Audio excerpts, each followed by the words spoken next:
Bom, pessoal, agora a gente vai falar um pouco sobre declaração de óbito. Declaração de óbito também é um assunto que cai com frequência em prova, certo? Então, tem alguns tópicos de declaração de óbito que sempre estão presentes e a gente vai conversar um pouco sobre isso agora, tá?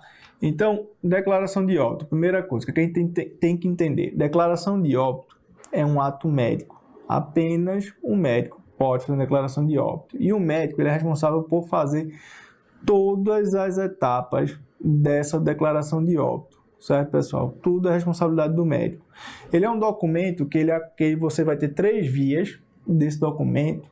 A gente tem que entender o seguinte, que a declaração de óbito é igual ao atestado de óbito. E a partir do momento que você faz uma declaração de óbito, que o paciente tem a família do paciente tem essa declaração de óbito, ele vai emitir uma certidão de óbito, que é o documento do cartório.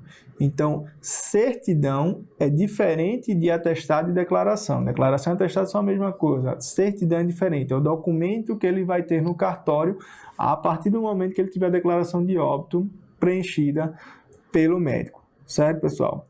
Um outro ponto importante que às vezes é cobrado em prova é: o médico ele pode cobrar pela emissão da declaração de óbito? Não, gente. O médico ele não pode cobrar pela emissão da declaração de óbito.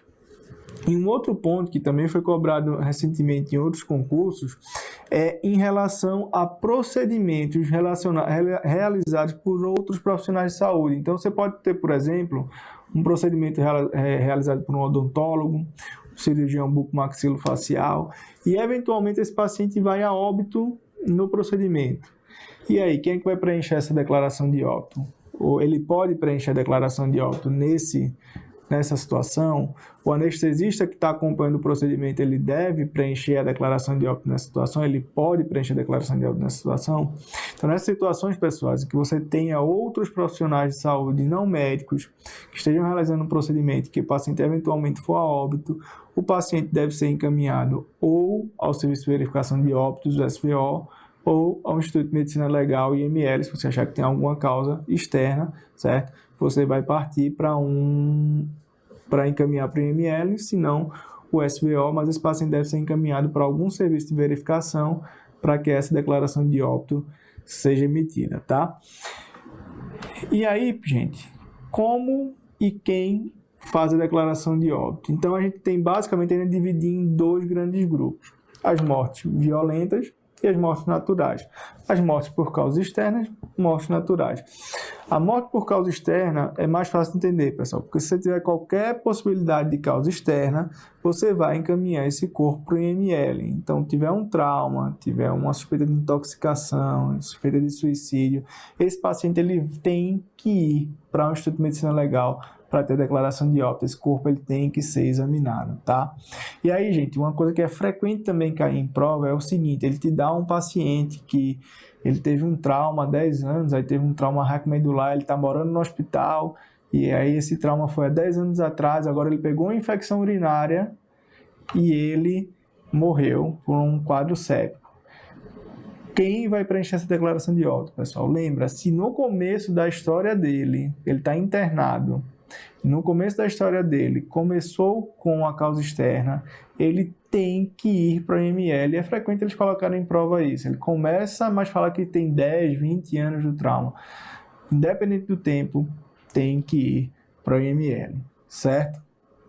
E aí a gente entra no segundo ponto, que é o seguinte: se você estiver num local que você não tem o IML, aí qualquer médico da localidade, ele vai ser investido por uma autoridade judicial ou policial para que ele se torne o perito legista naquele momento. Então, uma autoridade qualquer, judiciária ou policial, vai dizer: você vai realizar essa perícia. Então, isso apenas em localidade que você não tiver IML. Se tiver IML, o paciente ele tem que ir para o IML, tá? Na morte natural, pessoal, na morte natural é um pouquinho mais complicado. É simples, mas é um pouquinho mais diferente do que a IML. Então, morte natural. Se você tem certeza do que aconteceu com o paciente, o ideal é que o médico assistente do paciente, que já conhece da história dele, ou se o que acontece mais frequentemente com o médico plantonista, ele vai dar essa declaração de óbito. Um paciente eventualmente que tem um quadro, uma diabetes, entra por uma complicação diabética, então você tem certeza dessa cadeia de eventos de que levou o paciente a óbito, você faz como médico plantonista, como médico substituto, se o médico assistente não puder fazer. Então, isso válido para morte natural sempre, tá, pessoal? E o SBO, quando é que você manda para o SBO? SBO é sempre que você tiver dúvida. Então, você está como médico plantonista lá no seu hospital, mas você tem dúvida de como esse paciente morreu, mesmo sabendo mais ou menos a história dele, você vai mandar para o serviço de verificação de óbitos. Não é IML, IML causa externa. Aqui, causa natural, você vai mandar para o SBO. Se você não tiver SBO, qualquer médico de serviço público ou qualquer outro médico, ele pode fazer essa declaração de óbito desde que você tenha certeza de que o paciente teve uma morte por causa natural. E se você não tiver SBO também, você não tiver, você está num serviço de saúde que você teve uma morte natural, mas você não tem ninguém que possa fazer.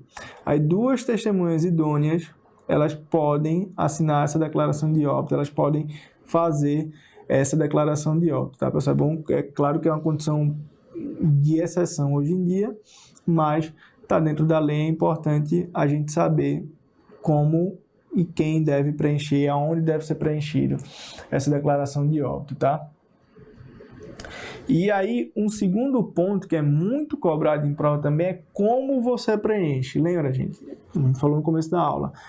Todas as informações são obrigações do médico, mas o que ele vai cobrar em prova aqui é saber como é que você preenche. Por quê? Porque isso é importante para você poder ter os seus dados epidemiológicos, no Ministério da Saúde poder ter os dados dele, Secretaria de Saúde, você tem que preencher declaramento a declaração de óbito para ele entender como o paciente morreu, para saber quais são as causas básicas e poder atuar nessas causas de mortalidade. Então, essa parte aqui da declaração de óbito é o que eles colocam em prova para você saber, para cobrar se você sabe. Então, gente, vocês vão ver aqui que a gente tem 2 partes, a parte 1 e a parte 2. A parte 1 são as condições que estão diretamente envolvidas na cadeia de eventos que levou ao óbito desse paciente. E na parte 2 são doenças, são condições que estão indiretamente envolvidas ou que podem ter colaborado com essa condição. Então, na parte 1, gente, vocês veem aqui, a gente tem 4 linhas, A, B, C, D, em que a primeira linha vai ser a causa imediata de óbito, é o que levou o paciente diretamente ao óbito. E aí, a D vai ser a causa básica, o que iniciou a cadeia de eventos. Então, vamos aprender com esse exemplo aqui. Então, veja, você colocou um paciente que tem uma doença hepática crônica já bem estabelecida, ele chega com hematêmese no seu plantão, faz um choque hemorrágico e morre. Então, a causa imediata, o que levou esse paciente a óbito, foi a hematêmese, que levou a um choque, esse paciente foi a óbito.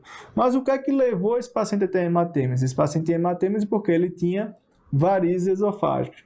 E por que ele tinha varizes esofágicas? Porque ele tinha uma hipertensão portal. E por que ele tinha hipertensão portal? Porque ele tem cirrose hepática. Entenderam? Então você sai dessa causa imediata e vai buscando as informações que estão atrás desse problema, tá? Não é obrigatório que você preencha as 4 linhas. Se você tiver 2 causas, 3 causas, você vai preencher de acordo com a ordem que você tiver, certo? Sempre é importante colocar o CID e o tempo entre o início dos sintomas e a morte do paciente. Então, é assim que você vai preencher a parte 1. Você vai dar causa imediata e vai buscando as causas para trás. A última linha é a causa básica. A linha de cima é a causa imediata.